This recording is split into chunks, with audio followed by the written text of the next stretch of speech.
urumva nka Miss Jolie ndamufata nka Miss Jolie nago ndi kwemerera kumwita Slay Queen kuko umutima wanjye ntago uri kubinyemerera. Mwese Kate Bashabe nawe ni mihanda ntago nta makuru yandi menshi.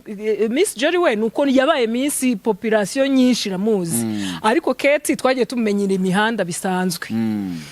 No sponsor yamuhaye. Yes. Ibyo bintu bitekereza iki? Nge rero ndabihakana nivuye inyuma kubera ko ubushobozi umukobwa cyangwa umugore afite Perezida wacu agira yerekwa ryagutse cyane. Yareretswe aravuga ati aba bantu bafite ubushobozi mu bashyire mu myanya y'ubuyobozi, mu bashyire mu kazi, bakora ibintu byose kandi twarabigaragaje ko tubishoboye.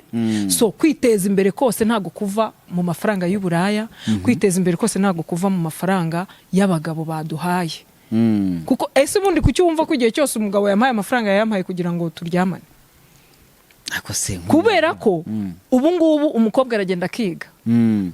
Abakobwa basigaye batsinda ku kigero cyo hejuru mu mashuri kuruta abahungu. Yego. Bagaragaza ubushobozi mu kazi, aragenda akayobora, akaba manager, akaba MD, akaba iki, akayobora company igatera imbere. Ubushobozi buragaragara. Rero ntago igihe cyose umugabo ashobora no kuguha amafaranga avuga ati uyu muntu twaganire. Ngiye nk'urugero nkanjye abantu benshi bagiye bampa ubufasha bakantera ingabo mu bitugu twaganiriye gusa. Ese nugira ubwoba bwo gutekereza ikindi kiri? Yes, urabitekereza ariko ugategereza ukavuga ati nabizana nzamuhakanira. Mu Rwanda amazina y'abaslay queen uzi ni bande? Abo nzi hari Shadibu, hari Kate Bashabe, hari undi nindera. Abo nabamenyekanye cyane ariko hari nabo uzi wenda mu buzima busanzwe. Hari Alia Cool. Hari undi nindera. The other girl w'amatayi haryo bamwita nde?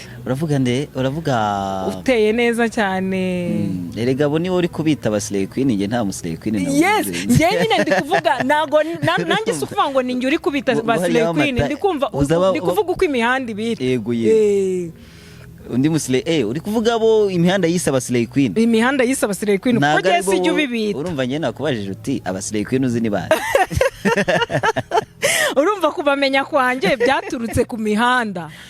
Byaturutse ku mihanda nukuvuga ngo icyo la majorité ifashe ikita umuntu twese nicyo tugenderaho. Ariko nanone ku myumvire niyo mpamvu natangiye mvuga ngo ku myumvire yanjye nge ntago uko imihanda bita ariko nge ndi bubite. Ariko kuko mbajije ngo abaslay queen nzi mbazi kuko imihanda yabise abaslay queen. Nese nta muslay queen uzi utarajya ku mihanda ngo tumubone?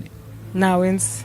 Ariko byibuze amenye kwita ku mudamu aho ari mu mare stress, amuhamagare wiri utesheri, naza mwakire, amwishimire, nuko ku buryo ataza kumuha umwanya wo kumwibutsa ko nta kazi afite, ntacyo yinjiza muri famiye.